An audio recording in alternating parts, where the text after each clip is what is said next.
नमस्कार दोस्तों, B original में आपका स्वागत है। आज हम बात करने वाले हैं ऐसे मेगा एम्पायर्स की जिसकी कहानी आपको इंस्पिरेशन और आपके अपने सपनों को पूरा करने के लिए एक नया रास्ता दिखाएगी। आप नहीं मानिएगा, पर ये ज़रूरी है कि हम अपने जो सपने देखते हैं उनको पूरा करने के लिए हमें कई बार बहुत समय लगता है, पर जब वो पूरे होते हैं वो बहुत खूबसूरत होते हैं। तो घर में, ऑफिस में काम करते हुए या कहीं भी घूमने जाते हुए आपके पास फ़ोन में 2-3 ऐप्स ज़रूर होंगी, ज़ोमैटो, स्विगी या कोई और भी। पर आज हम आपको जो कहानी सुनाने जा रहे हैं वो है स्विगी की। स्विगी एक ऐसा स्टार्टअप जो इंडिया में यूनिकॉर्न बनने वाला है। जी हाँ, आपने सही सुना। और स्विगी की ये कहानी आपको नहीं पता होगी। आपने फूड तो ऑर्डर्स बहुत किए होंगे, पर आपको ये नहीं पता कि स्विगी के साथ कुछ इंटरेस्टिंग फैक्ट्स जुड़े हैं। और ऐसे ही एक मल्टी बिलियनियर यूनिकॉर्न बनने की कहानी क्या है, ये सफ़र क्या था, हम आपको अपने मेगा एम्पायर्स के इस पहले सीजन में बताने जा रहे हैं। 3 दोस्तों ने स्विगी की शुरुआत की थी। उन्हें भी नहीं पता था यह जर्नी कहां तक जाएगी, पर 4 सालों में इतना बड़ा एम्पायर खड़ा कर दिया है। और आपको बता दें कि यूनिकॉर्न बनने जा रही स्विगी के कुछ इंटरेस्टिंग फैक्ट्स ऐसे हैं जो आपको सोचने पर और आपको इंस्पायर करने पर मजबूर कर देंगे। मेगा एम्पायर्स की इस कहानी में स्विगी की ये जो जर्नी है, हम आपको बता दें कि 4 सालों में इतना बड़ा बिजनेस कैसे बनाया और स्विगी क्या, उसके पीछे फंडा क्या था, सक्सेस मंत्रा क्या है। बात 2013 की है तो दोस्त नंदन रेड्डी और श्रीहर्ष मजीठी अपना कोई बिजनेस शुरू करना चाहते थे। दोनों ने कुरियर और शिपिंग सर्विस के लिए बंडल नाम से एक स्टार्टअप शुरू किया था, जिसका काम कुरियर और शिपिंग मार्केट को ऑर्गेनाइज करना था। नंदन रेड्डी और श्रीहर्षा मजेठी कॉलेज के दोस्त थे। मजेठी लंदन की अपनी नौकरी छोड़कर इंडिया में स्टार्टअप करने आए थे, जिसके बाद दोनों ने मिलकर बंडल की शुरुआत की थी और दोनों ही बिट्स पिलानी से पढ़ाई कर चुके थे। वहीं उन्होंने स्टार्टअप के बारे में सोचा था। हालांकि कॉलेज से निकलने के बाद मजेठी ने लगभग 3 साल लंदन में एक नौकरी भी की, लेकिन उनके दिमाग में खुद का बिजनेस करने का प्लान उस वक्त भी चल रहा था। ऐसे में मजेठी ने अपनी जॉब छोड़ दी और देश लौट आए। हालांकि बंडल कंपनी ज्यादा समय तक नहीं चल पाई और इसे 1 साल के बाद ही बंद करना पड़ा। बंडल के फ्लॉप होने के बाद भी नंदन और मजेठी ने हार नहीं मानी और कुछ नया शुरू करने का प्लान बनाया। दोनों कुछ नया करने की तलाश में ही थे कि उनकी मुलाकात आईआईटी ग्रेजुएट राहुल जैमिनी से हुई। राहुल ई-कॉमर्स साइट मंत्रा में काम कर रहे थे। उन्हें नंदन और मजेठी ने अपने स्टार्टअप प्लान के बारे में बताया। राहुल भी उनके साथ जुड़ गए और तीनों ने फ्रेश आइडियाज की तलाश करनी शुरू कर दी। ब्रेनस्टॉर्मिंग और काफी रिसर्च के बाद तीनों ने देखा कि भारत में फूड डिलीवरी सर्विस बहुत ही अनऑर्गेनाइज्ड है। उन्हें इस फील्ड में कुछ बेहतर करने की ऑप्शन दिखाई दे रही थी, जिसके बाद तीनों दोस्तों ने मिलकर स्विगी लॉन्च किया। 3 सालों में 10,000 रेस्टोरेंट्स को अपने साथ जोड़ने वाला स्विगी अब एक यूनिकॉर्न बनने जा रहा है। और आपको बता दें कि 10,000 करोड़ रुपए के वैल्यूएशन जुटाने की खबरें भी सामने आ रही हैं। आखिरकार स्विगी इतना बड़ा यूनिकॉर्न कैसे बना, आइए आपको बताते हैं। हालांकि स्विगी को बंडल टेक्नोलॉजीज प्राइवेट लिमिटेड के तहत ही शुरू किया गया था, जिसे 2023 में बदलकर स्विगी प्राइवेट लिमिटेड कर दिया गया। कंपनी चाहती थी कि उसका नाम बिजनेस से जुड़ा हुआ लगे और स्विगी की शुरुआत बेंगलुरु के कोरामंगला से हुई थी। फाउंडर्स ने कुछ डिलीवरी पार्टनर और लगभग 25 रेस्टोरेंट्स के साथ जुड़कर कंपनी शुरू की।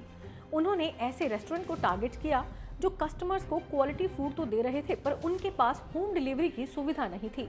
स्विगी ने इन रेस्टोरेंट्स को अपने साथ जोड़कर डिलीवरी करना स्टार्ट कर दिया। हालांकि उस वक्त स्विगी ऐप पर मौजूद नहीं था, इसलिए लोग उनकी वेबसाइट पर जाकर अपने फेवरेट रेस्टोरेंट्स को चुनकर फूड ऑर्डर करते थे। स्विगी की सर्विस लोगों को काफी अच्छी लगने लगी और इसके बाद कंपनी को पहचान मिलनी शुरू हो गई।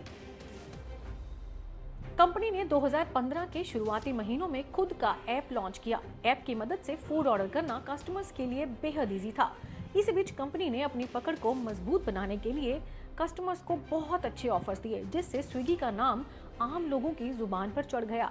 लोग एक दूसरे को स्विगी से खाना ऑर्डर करने की सलाह देने लगे और उस समय फूड डिलीवरी ऐप स्विगी ने लोगों का विश्वास कायम रखा। इंटरेस्टिंग फैक्ट्स की बात करें तो 3 सालों में स्विगी ने 20,000 रेस्टोरेंट्स को अपने साथ जोड़ा है। स्विगी का कारोबार तकरीबन 1,50,000 से ज्यादा रेस्टोरेंट्स के साथ देश भर में स्विगी ने टाई अप किया है। 5,000 से ज्यादा एम्प्लॉयज स्विगी के साथ काम कर रहे हैं। वहीं 2,60,000 से ज्यादा डिलीवरी एग्जीक्यूटिव्स कंपनी के साथ जुड़े हुए हैं और 500 से ज्यादा इंडियन सिटीज में स्विगी आज भी चल रहा है। यानी कि 43% market share Indian food delivery sector में स्विगी का ही है। दिसंबर 2017 तक स्विगी के साथ 20,000 से ज्यादा रेस्टोरेंट्स जुड़ चुके थे और कंपनी हर महीने 40 लाख रुपए का कारोबार कर रही थी। फूड कैटेगरी का टॉप स्टार्टअप बनते जा रहा था स्विगी, क्योंकि लॉन्च के 2 साल के अंदर ही 2016 में स्विगी भारत का टॉप फूड स्टार्टअप बन गया। फोर्ब्स एशिया ने कंपनी को 1 बिलियन से कम वाली सर्वश्रेष्ठ कंपनियों में जगह दी।